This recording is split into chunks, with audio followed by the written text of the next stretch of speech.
بسم اللہ الرحمن الرحیم اللہم وفقنا لما تحب وترضى۔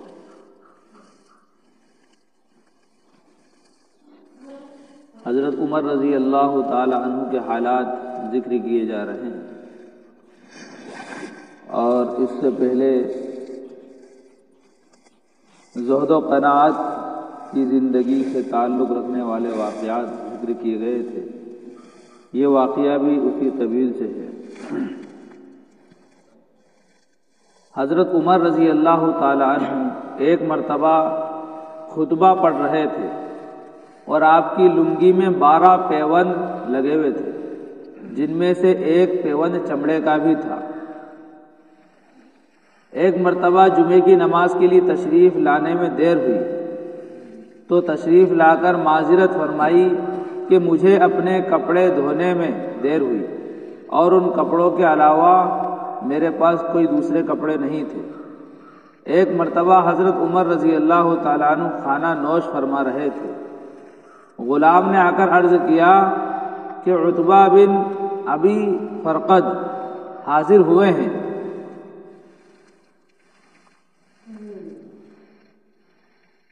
آپ نے اندر آنے کی اجازت فرمائی اور کھانے کی تواضع فرمائی۔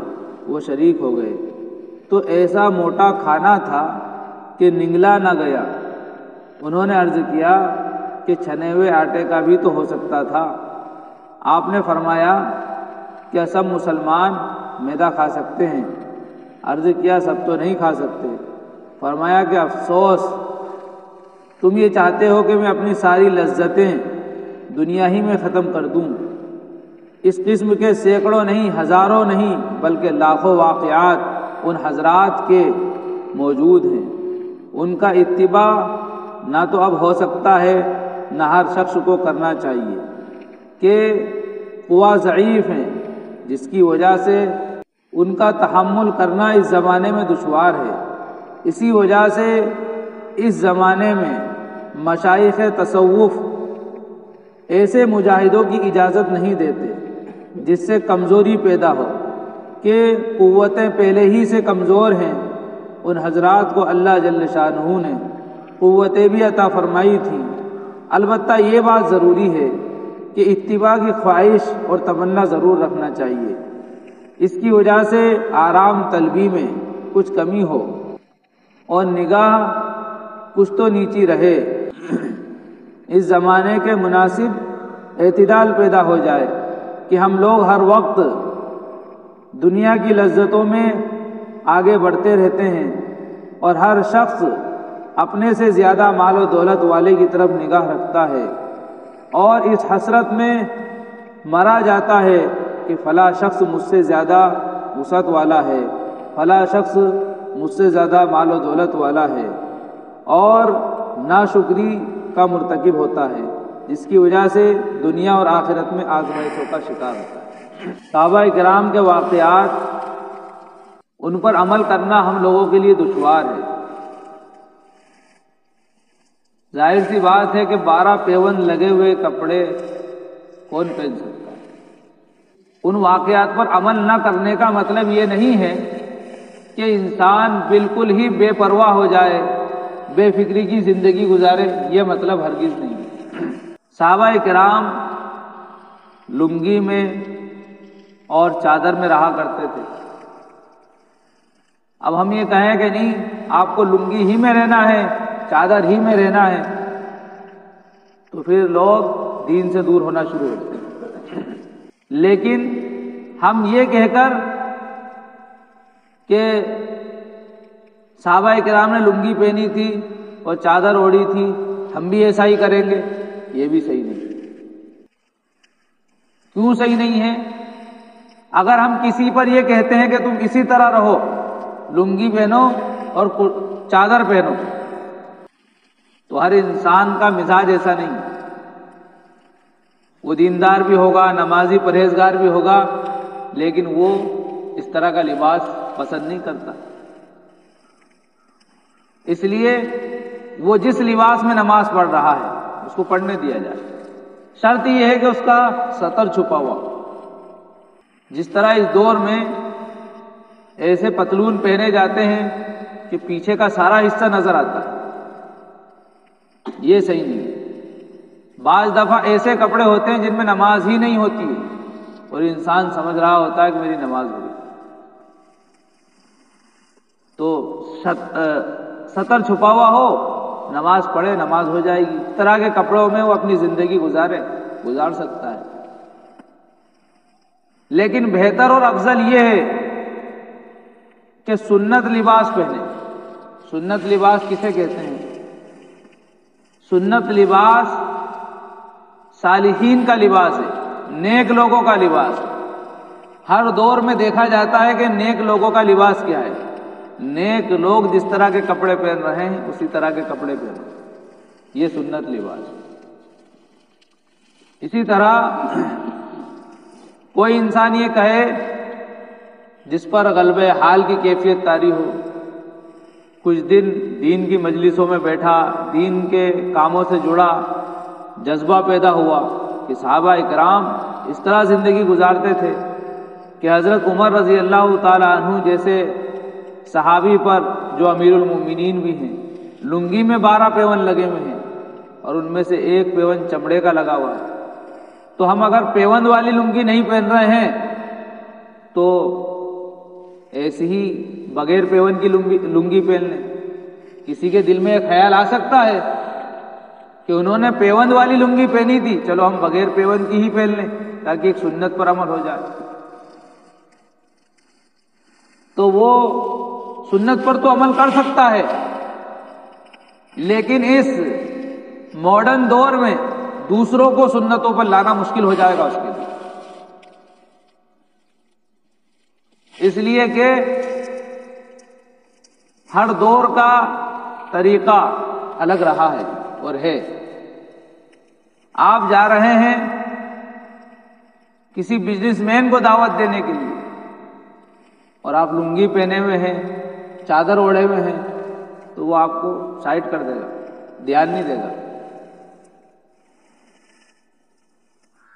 لیکن اگر آپ کے اندر وہ ایمانی پاور ہے جو صحابہ اکرام کے اندر تھا تو پھر ہو سکتا ہے کہ آپ کی باتوں کا اثر ہو، آپ کے اندر اللہ رعب و جلال کی کیفیت جو ہے ظاہر فرما دے، یہ تو ہو سکتا ہے۔ لیکن کوئی انسان اس چیز کو اپنا شعار بنانا چاہے کہ نہیں صحابہ اکرام نے اس طرح لباس پہنا تھا ہم بھی پہنیں گے، تو یہ مناسب نہیں ہے۔ بلکہ اس دور میں لنگی پہن کر نماز پڑھنے کو بعض علماء نے مکروہ لکھا ہے۔ آپ کہیں گے یہ تو نبی کی سنت ہے، صحابہ کی سنت ہے، بالکل ہے، انکار نہیں ہے۔ اس لیے کہ صحابہ اکرام کے پاس اس سے اچھا کوئی لباس ہی نہیں ہے، اور ہم لوگوں کے پاس کون سا لباس اچھا ہے اس کا اندازہ کیسے لگے گا؟ جب ہم شادی میں جا رہے ہوں تو ہم دیکھیں کہ کون سا لباس پہننا ہم پسند کرتے ہیں۔ ہماری گھر کی مستورات کون سا لباس نکال کر دیتی ہیں کہ یہ پہن کر چلیے۔ تو جس طرح شادی بیاہ میں یا کسی تقریب میں یا کسی پروگرام میں ہم شریک ہو رہے ہوں، اس میں کس طرح سے کپڑے پہنتے ہیں، اس طرح کے کپڑے پہن کر کم سے کم ہم مسجد میں حاضر ہوں۔ ہونا تو یہ چاہیے کہ اس سے اچھے کپڑے پہن کر حاضر ہوں، اس لیے کہ دنیا والوں سے ملاقات کرتے ہیں تو ٹیپ ٹاپ کے اندر، اور اللہ تعالیٰ سے ملاقات کرنے کے لیے آئے ہیں تو کیسے؟ ٹوپی بھی مسجد کی ہے۔ علماء نے مکروہ لکھا، بہت ساری وجوہات میں ذکر کر سکتا ہوں، صرف اتنا سمجھیے کہ اس ٹوپی کو پہن کر چائے کی ہوٹل پہ نہیں جا سکتا انسان۔ کوئی بے مروت انسان ہوگا جس کی شرم و حیا ختم ہو چکی ہے، اس کے لیے تو کچھ بھی پہنا تو چلا جائے گا، لیکن عزت دار شریف انسان اس ٹوپی کو پہن کر بازار میں نہیں جائے گا، مارکیٹ میں نہیں جائے گا، ہوٹل پہ نہیں جائے گا، کسی رشتہ دار کے یہاں نہیں جائے گا، بلکہ یہاں سے اگر نکلا ہے اور راستے میں اس کو یاد آئی کہ میرے سر پہ ٹوپی لگی ہے، نکال کے جیب میں رکھ لے گا۔ حالانکہ جیب میں رکھنے سے پلاسٹک کی ٹوپی ٹوٹ جاتی ہے، لیکن جیب میں کیوں رکھی ہے؟ کوئی دیکھے گا تو کیا کہیں گے؟ مسجد کی ٹوپی اٹھا لی۔ تو اس ٹوپی میں نماز پڑھنے کو علماء نے مکروہ لکھا. اور بھی ہمیں سوچنا چاہیے، مسجد میں اتنے سارے لوگ آتے ہیں، بچے بھی ہیں بڑے بھی ہیں، ہر ایک ٹوپی لگا رہا ہے. کسی نے اچھے ہاتھ سے اس ٹوپی کو پکڑی ہے، کسی نے ایسی ہاتھ سے پکڑی ہے. تو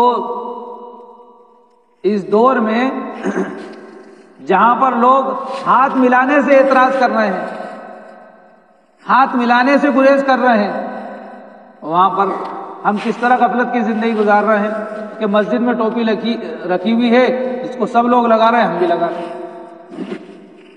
تو احتیاط ہونا چاہیے. بہت گندی سندی ٹوپی رہتی ہے، دھول جمی ہوئی ہوتی ہے بعض دفعہ، اس لیے علماء نے مکروہ لکھا ہے. اور مکروہ لکھنے کی ایک وجہ اور بھی ہے کہ کم سے کم انسان ٹوپی تو خریدے. یہ مسجد میں ٹوپی رکھنے والوں نے مسلمانوں کو ٹوپی خریدنے سے روک دیا. یہ مسجد میں پہلے ٹوپی نہیں رکھاتی تھی تو لوگ ٹوپی خرید کے جیب میں رکھتے تھے، اس کا نقصان ہے.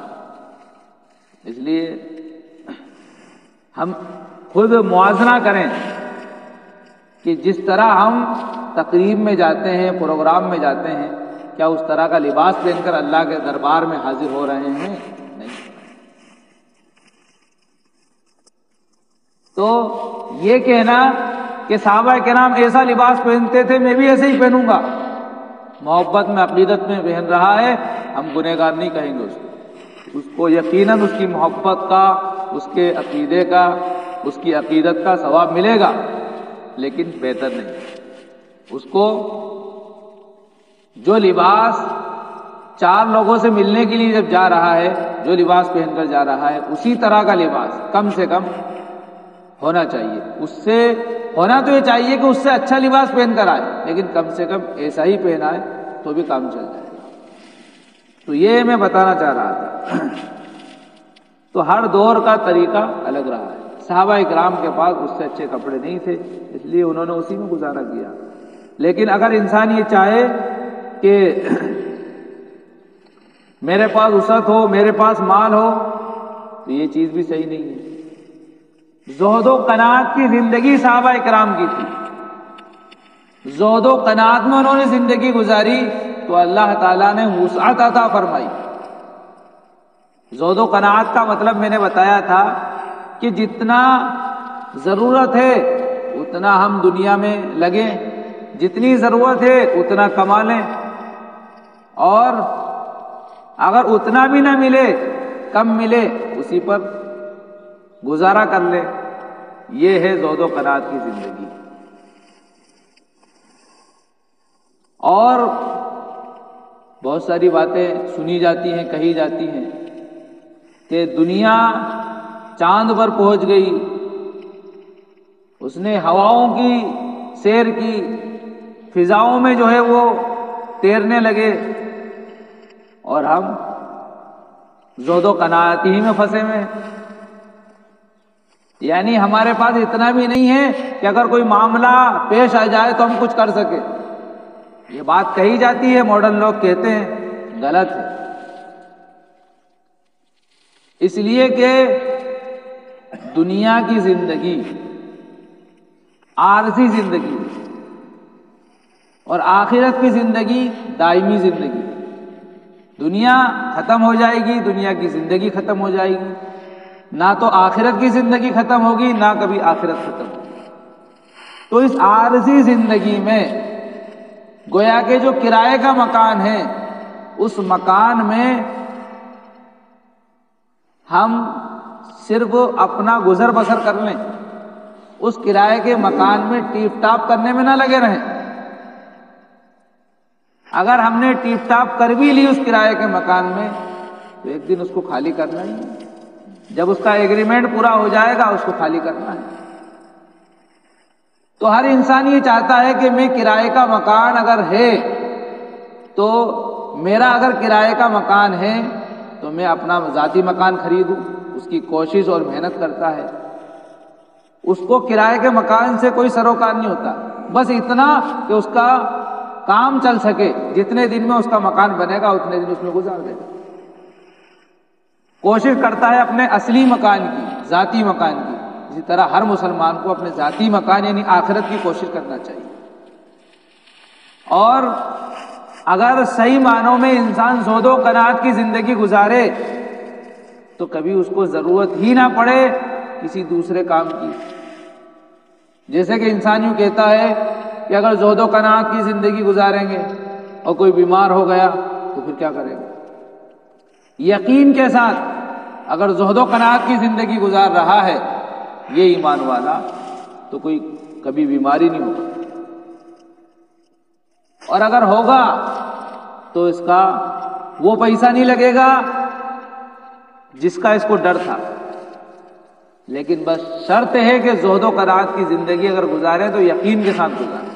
اس کا یہ مطلب بھی نہیں ہے کہ انسان زہد و قناعت کی زندگی تو گزار رہا ہے لیکن گلے شکوے زبان پر ہیں کہ ہم بھی کما سکتے ہیں، ہم بھی یہ کر سکتے ہیں، صرف ہم تو اللہ کے لیے زندگی گزار رہے ہیں۔ یہ گلے شکوے بھی اللہ کو پسند نہیں ہیں۔ تو اس کو اس مثال سے سمجھیں کہ ایک انسان کے پاس 1,00,000 روپے تھے، دیکھا کہ کسی دینی کام میں، کسی خیر کے کام میں ضرورت تھی، سارے نکال کے اس نے 1,00,000 روپے دے دیے۔ اب یہ یوں کہہ رہا ہے میں تو مالدار آدمی تھا، میرے پاس پیسے تھے، تو فلاں جگہ ضرورت ایسی پڑ گئی تھی، دین کا کام تھا، میں نے دے دی، تو اس کے دینے کا کوئی ثواب نہیں۔ اسی انسان کا دینا جائز ہے جو انسان برداشت کرنے کی طاقت رکھتا ہو۔ ایک انسان کے پاس کئی لاکھ روپے ہیں، اس نے 1,00,000 روپے مسجد میں دے دیے، اور ایک دوسرا انسان ہے جس کے پاس صرف 10 روپے ہیں، اس نے 10 روپے میں سے 5 روپے نکالے اور مسجد میں دے دیے۔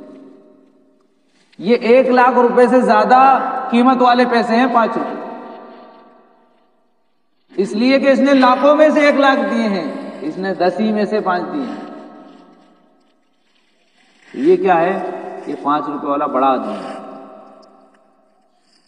لیکن اس کے لیے ایک شرط ہے کہ 5 روپے دینے کے بعد گلے شکوے نہ کرے کہ یار میرے پاس 10 روپے تھے تو میں نے 5 مسجد میں دے دیے۔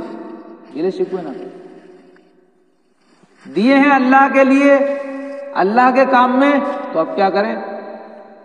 اب تحمل کرے، برداشت کرے۔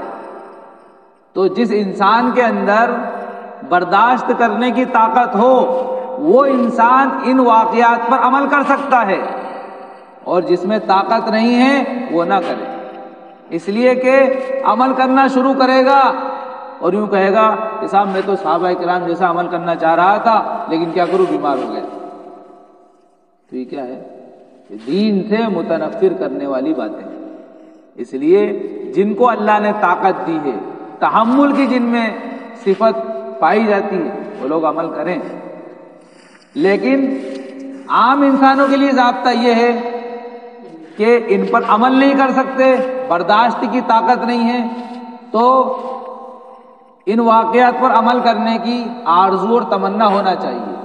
اس کا فائدہ یہ ہوگا کہ دنیا کی خواہشات ختم ہو جائیں گی، پھر لذتوں کی دنیا سے انسان باہر نکلے گا اور اس صفت پر آ جائے گا کہ جتنا ضرورت ہے اتنا کما لو، جس کی ضرورت نہیں ہے اس کے چکر میں مت پڑو۔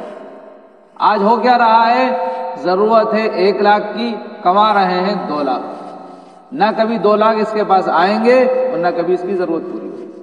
حالانکہ ضرورت تو 1,000 میں بھی ہو سکتی ہے پوری، ضرورت 1,000 میں بھی پوری ہو سکتی ہے، ضرورت 1,00,000 میں پوری ہو سکتی ہے، 2,000 تک جانے کی ضرورت نہیں تھی۔ یہ 2,00,000 تک جانا خواہشات ہے، یا یوں سمجھیے کہ ایک انسان کا گزارا دال سے سبزی سے بھی ہو سکتا ہے، لیکن یہ صرف اس لیے زیادہ کما رہا ہے کہ گوشت سے روٹی کھائے گا۔ یہ گوشت سے روٹی کھانا یہ ضرورت نہیں ہے، یہ خواہش ہے، اور خواہشات کا جب دروازہ کھلتا ہے تو انسان بعض دفعہ گمراہ بھی ہو جاتا ہے۔ اس لیے ہم کم سے کم اتنا تو کریں کہ جتنی ضرورت ہے اتنا کمائیں، اگر زیادہ اللہ نے دیا ہے تو خیر کے کاموں میں، بھلے کاموں میں مجھ کو خرچ کریں، اور ان واقعات پر ہم عمل کرنے کی کوشش کرتے رہیں جتنا ہم سے ہو سکے۔ ایسا نہیں ہے کہ ان واقعات کو صرف زینت کے لیے لکھ دیا گیا ہو، صرف کتاب کا شو بڑھانے کے لیے لکھ دیا گیا ہو، یا اس لیے لکھ دیا گیا ہو کہ ہم سن کر جو ہے مزے لے لیں، اس لیے ان واقعات کو نہیں لکھا۔ صحابہ کرام نمونہ ہیں ہر ایک کے لیے قیامت تک۔ صحابہ کرام وہ مخلص جماعت ہے جس کے بارے میں اللہ تعالیٰ نے خود فرمایا رضی اللہ عنہم ورضوا عنہ۔ صحابہ کرام کے مشوروں پر اللہ نے قرآن کی آیتیں نازل فرمائی، صحابہ کرام کو اللہ نے سلام بھیجا، صحابہ کرام کی مدد کے لیے اللہ نے فرشتوں کو نازل فرمایا، صحابہ کرام کے اللہ تعالیٰ نے جگہ جگہ جو ہے کامیابی کے مجدے بیان کیے، کامیابی کے لیے ایسے الفاظ بیان کیے کہ کبھی اولئک هم الراشدون کہا، کبھی اولئک هم المفلحون کہا، کبھی اولئک هم الفائزون کہا۔ تو یہ اتنی ساری صفتوں سے، اتنے سارے القاب سے نوازے گئے، اس لیے اگر ہم کامیابی چاہتے ہیں تو صحابہ کرام کا دامن پکڑیں، اس لیے کہ صحابہ کرام نے محمد رسول اللہ صلی اللہ علیہ وسلم کا دامن پکڑ رکھا تھا، اور محمد رسول اللہ صلی اللہ علیہ وسلم کا رابطہ براہ راست اللہ سے تھا، اس لیے کہ وحی آتی تھی، وحی کے نتیجے میں صحابہ کرام کی تربیت ہوتی تھی، اور یہ سلسلہ نسلاً بعد نسلاً چلتے ہوئے ہم تک آیا۔ ہر انسان اپنا رابطہ اللہ سے کر سکتا ہے، اپنا تعلق اللہ سے بنا سکتا ہے، لیکن اس کے لیے ضروری ہے صحابہ کرام کی زندگی کو ہم نمونہ سمجھیں اور معیار بنائیں، اور نبی صلی اللہ علیہ وسلم کی زندگی کو نمونہ اور معیار ہم بنائیں، تو ہم کامیابی کی منزل کو پہنچ سکتے ہیں۔ اور جب ہمارا رابطہ اللہ سے ہو جائے گا تو پھر دنیا والوں کے رابطے کی ضرورت نہیں رہے گی۔ لیکن اگر اللہ سے رابطہ ٹوٹا ہوا ہے، اللہ سے تعلق ٹوٹا ہوا ہے، تو پوری دنیا کو ہم منا لیں، پوری دنیا کو راضی کر لیں، تو بھی کوئی فائدہ اس سے نہیں ہوگا۔ دنیاوی فائدہ تو ہو سکتا ہے کہ چند دن عیش و آرام کی زندگی گزار لیں، دنیا میں ہمارا نام چل رہا ہو، ادھر بھی نام ادھر بھی نام، چاروں طرف فلاں صاحب، لیکن آخرت میں مرتے ہی کیا ہوگا؟ مرتے ہی اس کا نام مٹا دیا جائے، اور پھر جہنم کے حوالے اس کو کر دیا جائے گا، فرشتوں کو مسلط کر دیا جائے گا، اژدھے مسلط کر دیے جائیں گے، جیسے عمل ہوں گے ویسا فیصلہ کر دیا جائے گا۔ تو ضرورت ہے کہ ہم صحابہ کرام کی زندگی کو نمونہ بنائیں۔ اس دور میں جو سب سے بڑی محنت ہو رہی ہے وہ یہی ہے کہ صحابہ کرام کی جو صفات ہیں ان صفات کو دوسرے لوگوں پر فٹ کیا جا رہا ہے۔ دوسرے مذاہب والے اپنے رہنما اور لیڈروں پر وہ صفات منطبق کر رہے ہیں جو صحابہ کرام کی صفتیں ہیں۔ اب ایسے دور میں اگر ہم نے صحابہ کرام کو صرف کتاب کی زینت بنا دیا ہے تو بڑے افسوس کی بات ہے، اور بہت ڈرنے کی اور چوکنا ہونے کی بات ہے، جھنجھوڑ دینے والی بات ہے۔ اللہ تعالیٰ حفاظت فرمائے، صحابہ کرام کے نقش قدم پر جینے مرنے والا بنائے، آمین۔ سبحان اللہ و بحمدہ، سبحانک اللہم و بحمدک، نشہد ان لا الہ الا انت، نستغفرک و نتوب الیک۔ سبحان ربک رب العزۃ عما یصفون، وسلام علی المرسلین، والحمد للہ۔